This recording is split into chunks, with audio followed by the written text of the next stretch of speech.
welcome to this explainer. Today, we're not just doing a standard run-of-the-mill clinical review of mucormycosis. Honestly, we're stepping right into the examiner's mind.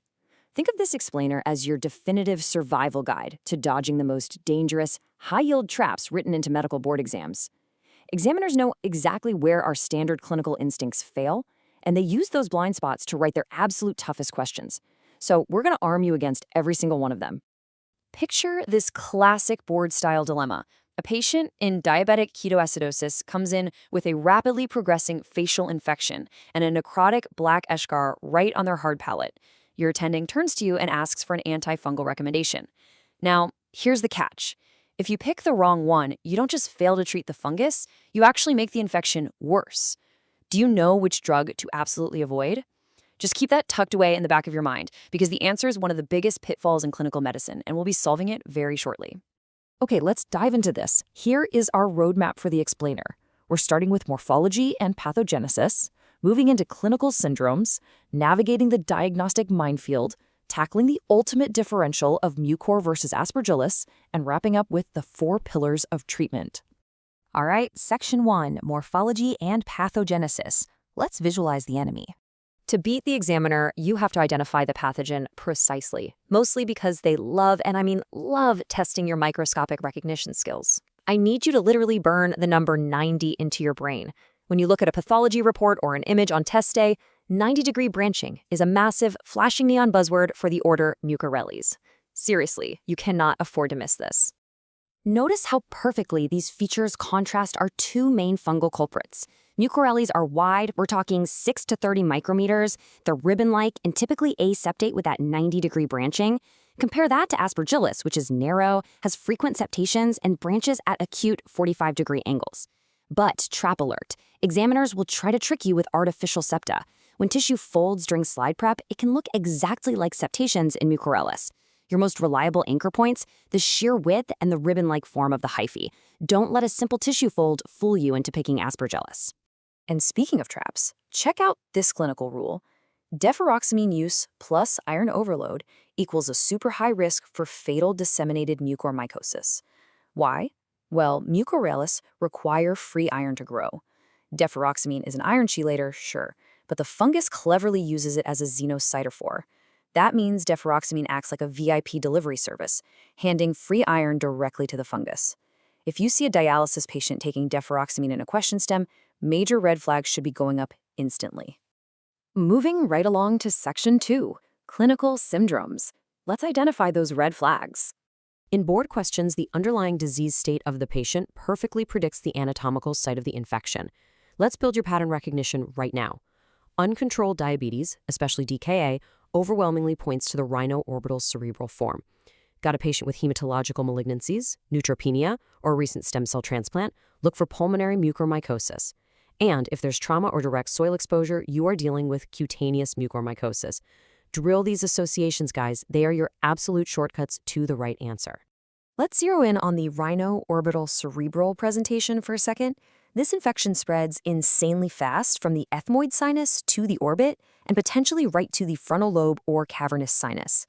If you see bilateral proptosis, you're looking at cavernous sinus thrombosis, which is an incredibly ominous sign.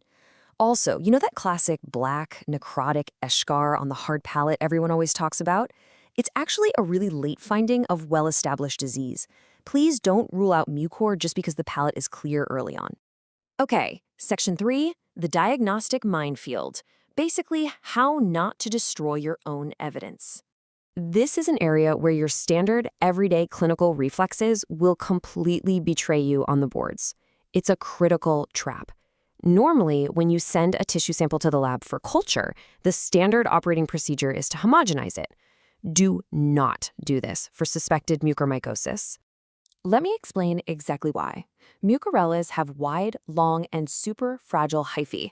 If you let the lab homogenize the tissue, that grinding process literally tears the fungus to pieces and kills those delicate hyphae. The result? A false negative culture. You have to explicitly instruct the lab to cut the tissue into sections to preserve the hyphae. This is a highly testable, major exception to standard lab rules. Oh, and here's another massive pitfall. For almost every other fungal infection out there, your reflex is to order a methanomen silver or a GMS stain. But GMS actually might not stain mucorales optimally.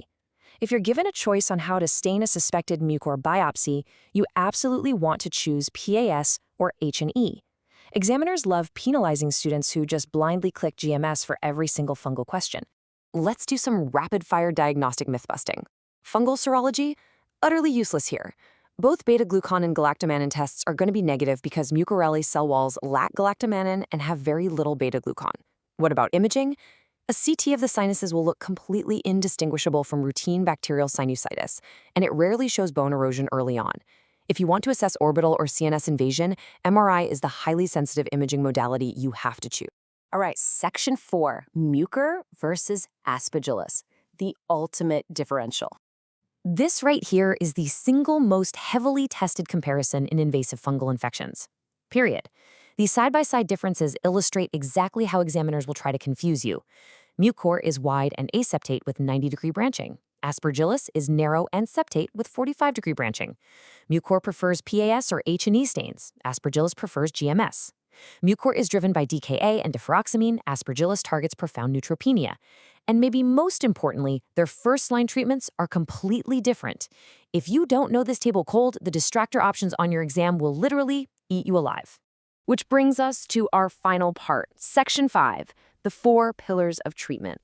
Let's navigate this regimen. Saving a patient with mucormycosis requires concurrent, totally non-negotiable actions. Think of it as a 4-pronged attack. First, early antifungal therapy, specifically liposomal amphotericin B. Second, aggressive surgical debridement.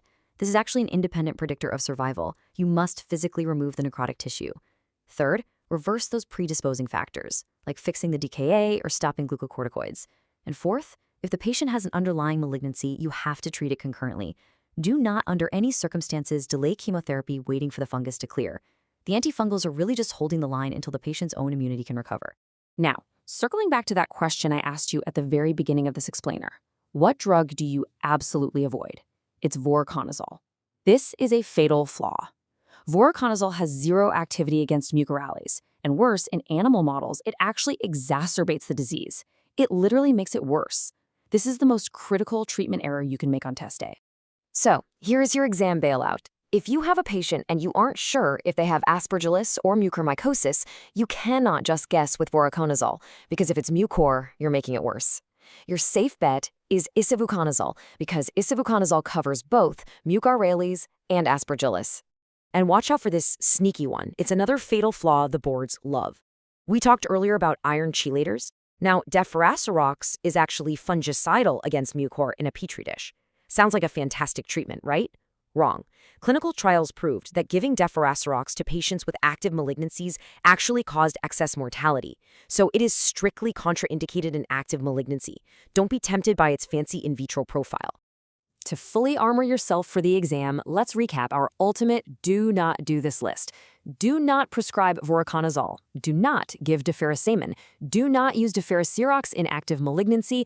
Do not let the lab homogenize your tissue sample. And do not delay life-saving chemotherapy. Honestly, avoiding these 5 missteps alone will guarantee you points on exam day.